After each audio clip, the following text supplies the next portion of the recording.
Tidbits from TNT, Saturday morning, June 28, 2025. Listen to the full version on the official dinarreport.com blog and become our supporter on Patreon. Tishwash. An imminent agreement between Erbil and Baghdad to resume the region's oil exports and settle employee salaries, urgent.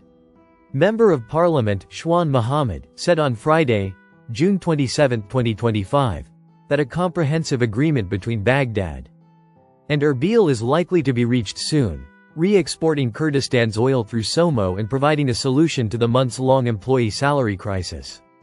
Mohammed said in a press statement followed by Baghdad Today that the agreement includes exporting the region's oil through the National Marketing Organization, SOMO, with the Federal Ministry of Finance responsible for paying the dues of the operating oil companies, while providing guarantees that no obstacles will be placed in the way of the process.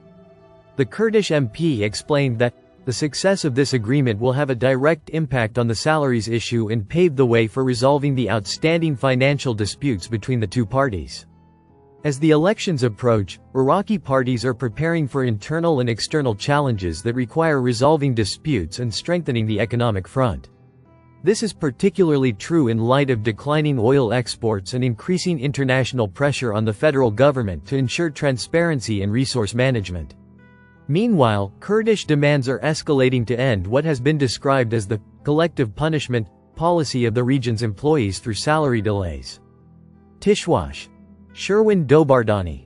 Erbil and Baghdad have reached an agreement and it must be adhered to. A delegation from the federal government arrived in Erbil on Thursday, June 26, 2025, and began its meetings with a delegation from the Kurdistan Regional Government at 5 p.m., MP Sherwin Dobardani said. The two sides reached good results and an agreement on resuming Kurdistan oil exports, he added. Erbil and Baghdad have reached an agreement to resume the export of Kurdistan region's oil, and the agreement must be adhered to, Sherwin Dobardani, a member of the Iraqi parliament representing the Kurdistan Democratic Party, told Kurdistan 24 on Friday, June 27, 2025. He added, a delegation from the Kurdistan regional government will meet with oil companies next week.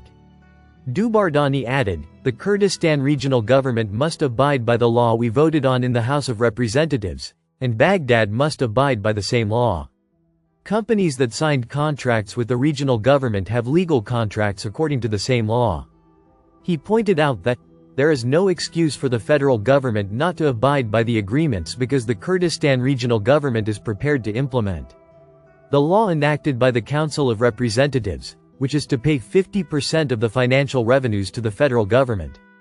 He explained that Iraqi political parties accuse the Kurdistan regional government of non-compliance and use slogans against the KRG because they have not delivered anything for their constituents in their provinces. Especially since parliamentary elections are due to be held soon in Iraq, they are using these slogans as political leverage. Tishwash. Erdogan. We will transform geopolitical potential into economic advantage through a development path extending from Iraq to Turkey and onto Europe.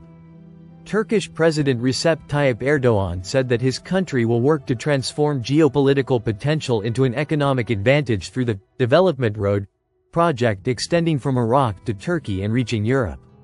Speaking at the Global Transport Corridors Forum held at the Istanbul Congress Center on Friday, Erdogan expressed his happiness at his country hosting this forum. At a critical time witnessing the reshaping of the global trade route, as well as at hosting representatives from 70 countries in Turkey as part of the forum's activities. He said, we hope that the forum participants will have the opportunity to discuss many issues, such as cross-border cooperation opportunities, digital transformation steps, infrastructure investments, and the harmonization of transit transport operations, within the framework of the forum. He stressed that the forum will be an important platform that showcases Turkey's vision and leadership capacity in the field of transportation to the entire world, rather than just an international meeting. Erdogan explained that the development road impact on production will exceed $50 billion within 10 years and is expected to provide an average of 63,000 job opportunities annually. The Turkish president indicated that geopolitical potential will be transformed into a comprehensive economic advantage that will benefit the entire region through the development road project. He explained that the development road is a land and railway route extending from Iraq to Turkey and its ports, extending 1,200 kilometers within Iraq, and aims to transport goods between Europe and the Gulf states. Erdogan noted that tensions in the Middle East and the uncertainty surrounding the Strait of Hormuz and airspace reminded us of the importance of safe transport corridors, emphasizing that the importance of logistics lines that facilitate the movement of people and goods in the global economy is growing day by day. He said, "This approach is the primary motivation behind Turkey's massive investments in land, air, and sea routes, as well as telecommunications and energy lines, particularly over the past 22 years. He added, "Under our governments, we have invested nearly $300 billion in transportation and communications infrastructure."